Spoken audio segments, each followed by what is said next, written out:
Welcome. We are back. This is Jan with as in Heaven today, and Lisa Taylor is with me in the studio. And we're looking at some things here early in 2025 that are affecting Mississippi that also have something to do with municipal elections, state elections, and how things may play out even on the federal level concerning Mississippi. So, Lisa, you want to talk about? We can start with the Jackson mayor's race. Sure. Yeah, just looking at the long list of candidates there, and then thinking how important it is if you're a Jacksonian, certainly to know everything you can about all those candidates. And it's a big long list. Actually, there's only a couple of names on that list that I even know. Um, but it's going to be very important to begin to do some homework, some research there. Um, I think I had heard some rumblings about some of the Republican candidates were having some issues on qualifications, which is interesting, and it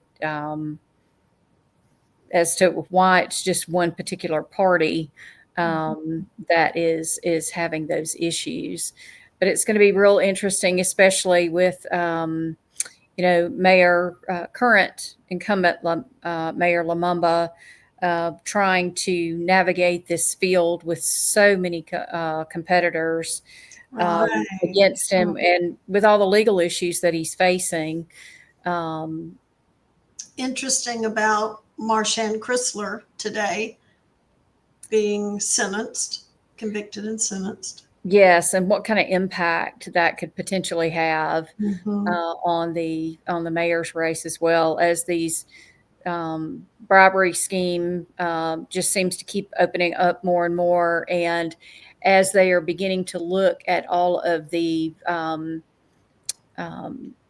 the reports, the campaign finance reports, to begin trying to unravel, um, where that, have these things been timely filed? Are the expenditures reported adequately? Who are the sources on all of the um, contributions that have been made? And there were some discoveries in Lumumba's filings that indicated that the co-conspirator, Jody Owens, district attorney, um, has several, he and his wife actually have several companies that made contributions directly to the campaign fund. And then there's also some questions about the dollar amounts, because it looks like income versus outgo, that there's somewhere in the neighborhood of 30 to $40,000 that is unaccounted for in the Lumumba campaign finance records. So it'd be interesting to see how that plays out as well, in light of what he's currently going through. Yes. And that makes me think about the things that are going on federally with the questionable payouts to different. What's the USAID? Yes. Oh my gosh. And The and list just wondering. continues. And Hmm. then I saw a clip today. We're recording this February 11th. I saw a clip today where Elon Musk was talking about how federal employees retire and that their retirement paperwork is all paper and they only 10,000 a month can retire because everything is kept in a limestone basement, some kind of thing, and calculating that was built in 1955, that was begun in 1955, And the 10,000, they reach that number of 10,000 people can retire per month, no more than that, because the elevator that goes down this shaft to this underground place where the retirement records are kept, these paper files are kept, it can only go up and down that many times in a month. I bet Elon Musk is having a heyday with that one. Talk about ineffective, inefficient. Yes, Oh yes. my goodness. And when we think about Mississippi and some of the corruption that our auditor has uncovered, and then he's had what seems like retaliatory bills against him Yeah. that died. They died. But it just makes you wonder, why would anybody scream when corruption is uncovered or something that's questionable? Maybe it's not corruption. Maybe it just needs to be explained better. Mhm. But why cry about that? I don't understand why anyone wouldn't be supportive of knowing where public money is going, Yeah. whether state or federal level. Yeah. Yeah, I've got an opinion on that one. Uh, I mean, when I don't know if you've seen the commercial where Elon Musk has all of these different. It's probably 20 blips of different screens that are all going at the same time, and he's standing there like he's conducting an orchestra for all these people that are just going nuts over all of this stuff that he's uncovering. It's hilarious. But when you think about it, it's like, okay, where you've got all of that noise coming in is because, oh my gosh, my gravy train, where this is what's been funding me. That's And the first thing you think. oh yeah, and it's I mean, maybe I shouldn't say that, but I mean, to me, okay, $50 million to fund condoms in Gaza. I'm sorry. I mean, those kind. I'm like, LGBTQ concerts, billions of dollars going out for that kind of stuff Overseas and not helping America. Yeah. Yeah, and here we have people in North Carolina that are still waiting to receive funding for recovery from one of the most horrific natural disasters our nation has ever seen. Yes. And Certainly that area. yeah, and you think about even what Hurricane Katrina did, because that's kind of like my line in the sand of memory of all these that's kind of like the measuring bar I use on those types of things. But yeah, when you've got all that kind of screaming and it's like, oh, you're interfering with my personally identifiable information. And I understand, I don't want my information spread all over the place, but it's data that the government has, that the government is internally assessing. So I don't know that that's a legitimate argument to be making, that it's dangerous for this stuff to be scanned and evaluated. I think the reason they're finding so much information right now is because they're leveraging these supercomputers and processing this information to extract it out to be quickly evaluated and assessed. But when you think about it, that's the future. That's where we're headed technologically. And so leveraging that information in a positive way to see where there are ineffective processes and inefficiencies and ways that or quite frankly, corruption. where that is, Let's dig it out. yeah, dig it out. And Yeah.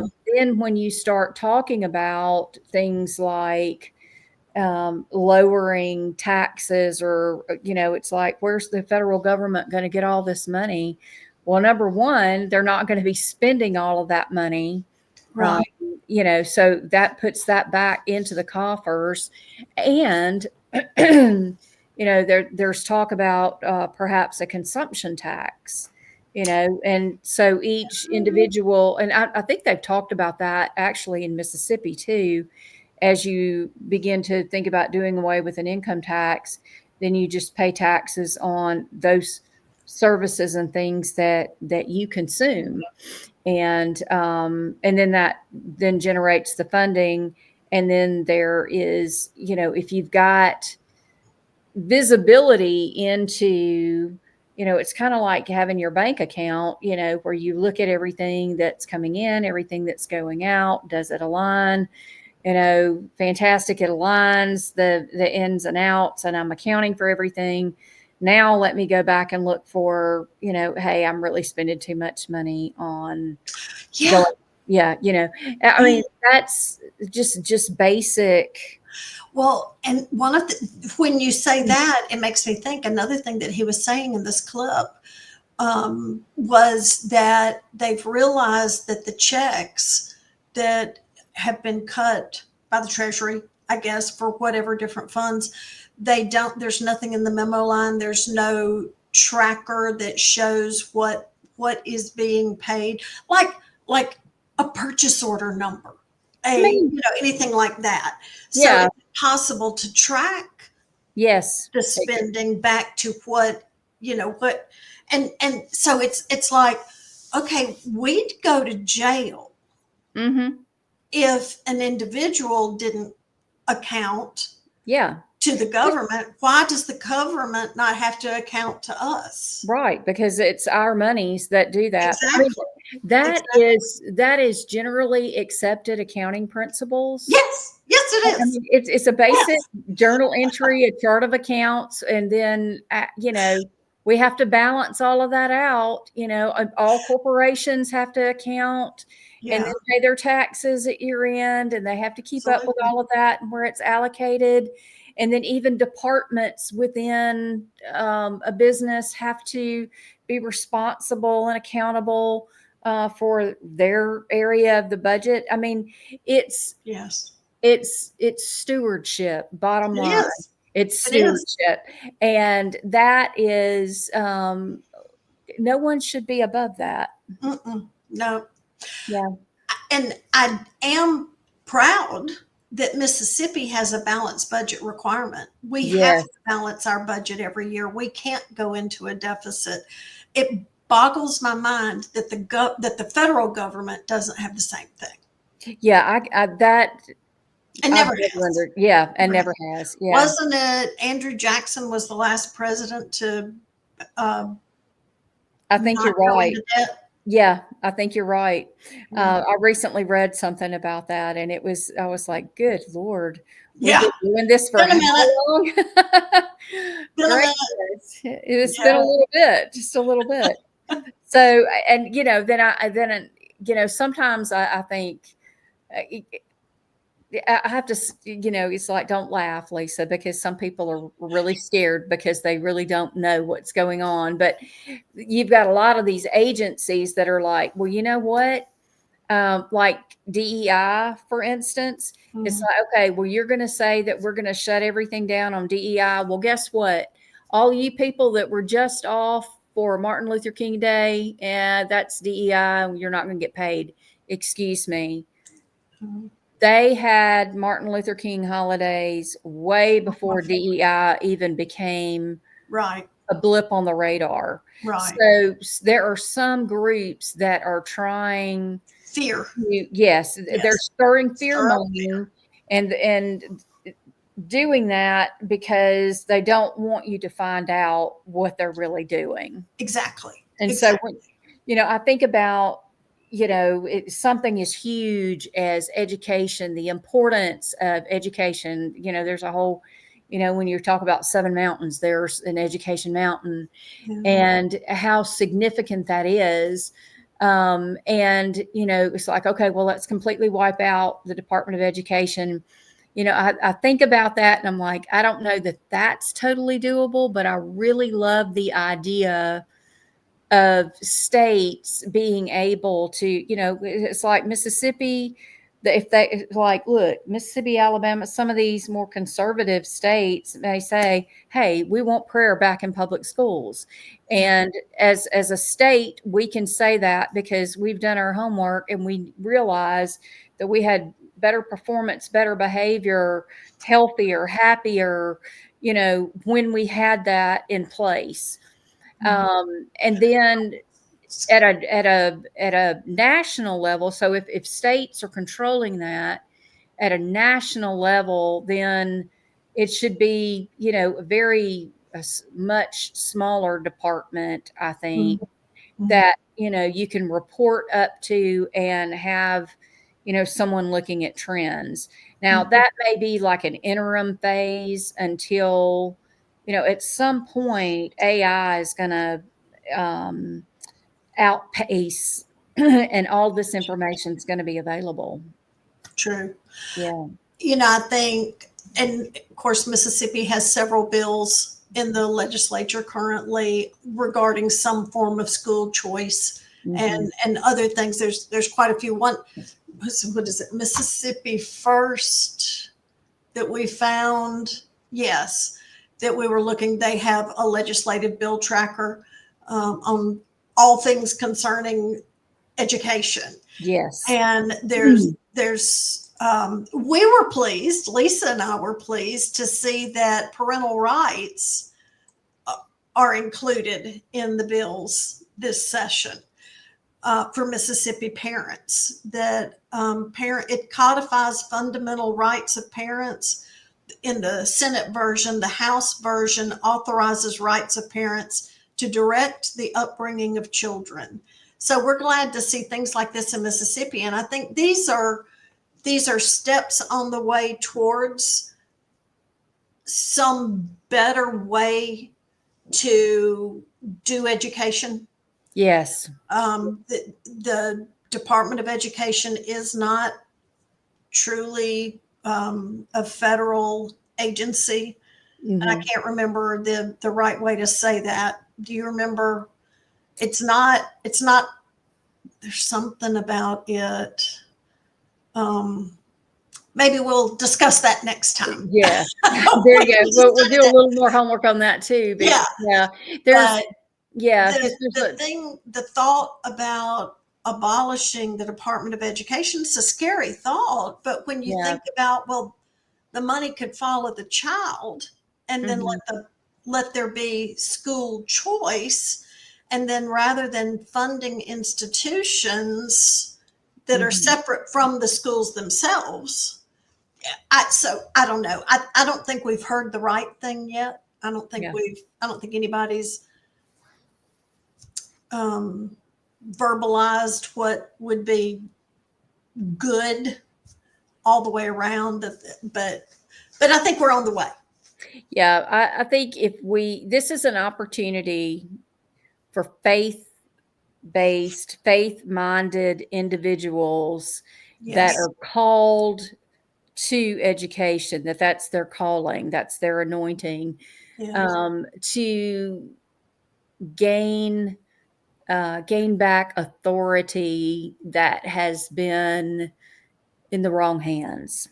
Yes. And to take ownership and leadership in that mountain, I think is there's an opportunity for this now.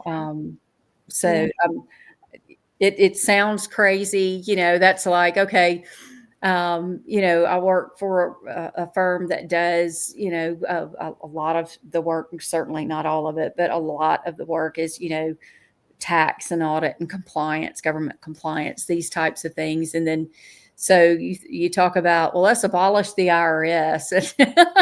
I love the thought, quite frankly. But then you think about, okay, that has an impact on professions that are out there, and how does that shift and what does that look like? So it'll be interesting to see. Yeah. Yeah. 'Cause Trump he's come in. I Guns mean, like blazing. it's like a blaze of glory coming, Yeah. coming around the track. Yeah. And I'm personally, I don't like sacred cows. Mm, I yeah. just don't like sacred cows.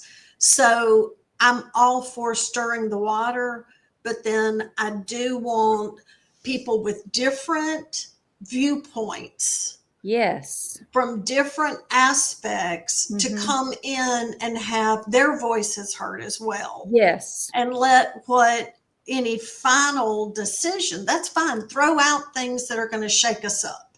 Hmm. But then let's have sound decision Discussion. making. Yeah.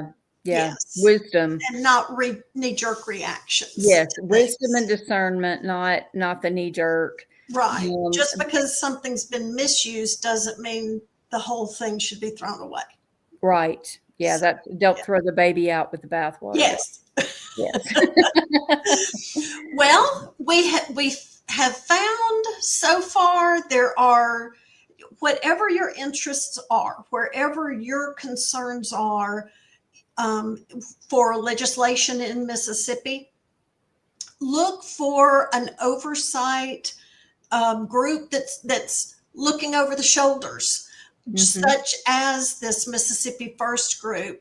We see Mississippi Center for Public Policy has a complete bill tracker of all bills. Which is very Everything, nice. yeah, everything has had to move out of its original committee now, or else it died. So we that was last week. February Mhm. 4th was the deadline for that. So there are already dead bills, Mm. and there's a lot more ahead.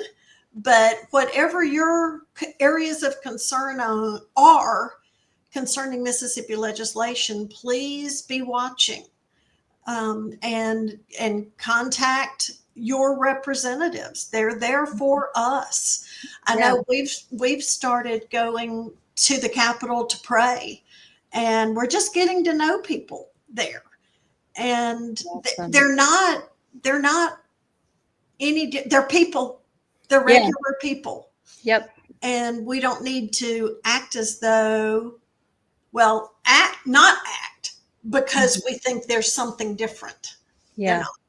They're Yeah. there to represent us. That's exactly right. That's exactly right. I know, of course, that's Tennessee. My brother-in-law is um, working very hard to um, make some changes within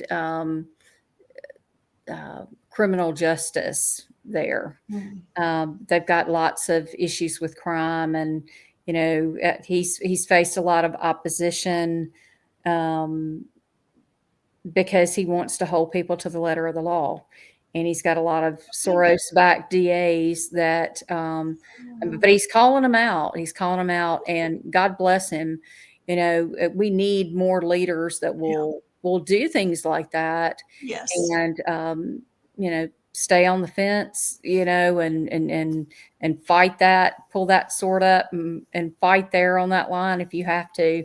But yeah, that's what our leaders, that's why they're in those positions. And I would also say, I mean, if you find out who's the head of a committee, reach out, contact them, let them know what your thoughts are. Well, and also let them know, because a lot of times you're hearing the negative all the time. Somebody's calling, chewing you out, that kind of thing. Let them know that you appreciate the fact that they are there to represent you and your interest. And in Yes. light of that, you do want to, there's probably lots of constituents that are voicing things, and this is what you would like to voice, and that you appreciate them taking the time to take that into account and consider it. Absolutely. And keep pressing, and keep praying. Not only your voice being heard, um, locally and out in the atmosphere, but you are bringing those petitions to the Lord, and He's fighting those battles for you too. Yeah. Yes, we've got to be well-informed intercessors. Yes. We can't, just like what we do in getting ready for recording, we make sure that we've looked at the most recent information out there about Mississippi legislators, mayors, whatever elections may be going on. We look at all of that because we don't want to assume anything. We don't want to assume that we've been as informed as we should be. And then we take that and we act on it. Yes. And that's something that every one of us. Yes. And remain open. And when, a lot of people, and I remember when I had a bit more of a religious mindset, my dad would say that you've got to remain open-minded. And I was like, that's just an excuse for, come what may, and, I think he's probably smiling down from the cloud of witnesses as I say this, but there was wisdom in that, not that you're not compromising your core values or your belief structure. You're not compromising that, but you're willing to hear what someone has to say and perhaps understand things through their lens. And then you have an opportunity to share, or perhaps there's information that you had no clue that this was going on. And it helps you, develop that narrative a little bit more, or maybe even give you a bit more ammunition for going out there and, God called me to this, and now I also see this, and here's something else, to press in on. But if you, and this is something that, I've heard it in work communities for years. It's like, if you surround yourself with people that think just like you, I mean, what are you going to get? Exactly. I mean, it's a little narrow. Very same strengths and the very same weaknesses, and you'll be hit broadside because no one will see it coming. That's exactly right. Yeah. That's exactly right. And We've got to have people who think different, who have a different viewpoint, who see things from a different angle, so we can make the best decisions. And that is no different for us as intercessors. Yes, because my toes and feet are going to see something totally different from my hands and fingers. Well, look at you. That's profound. Amen.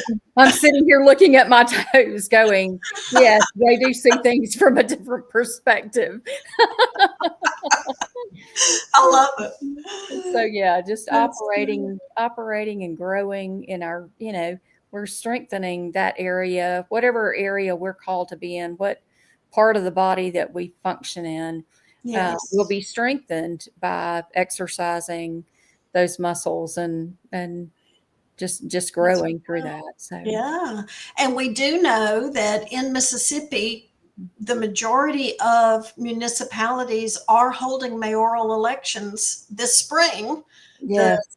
The primaries begin April, and I think runoffs are the third week of April. Then general elections June 3rd.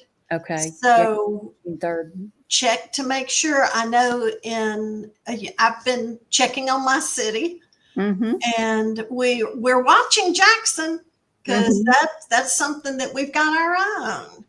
Yeah, as the capital city, I mean, it's definitely something, and I think too. I mean, I wish no ill on the current mayor, but if there are places of corruption, I just pray that they need number one, that they need to be addressed, but that he would right his relationship there with the Lord, and then that doesn't say that there's no consequences. There's consequences for behavior, right. But it also praying that the person that God has ordained to be in that place for the capital city, because that it just kind of ripples out, It does. from Jackson into the other areas, It does. and sets a tone. So it's really important. It really does. Yes, it's a reflection of Mississippi being our Yes. capital. It Yes. is. So, all right. Well, we thank you for being with us today. Hopefully, Ruth Ann McDonald can join us for our next recording. But we wanted to get something out there and encourage you intercessors to stay on the wall and stay informed. Yes. Thank you for joining us.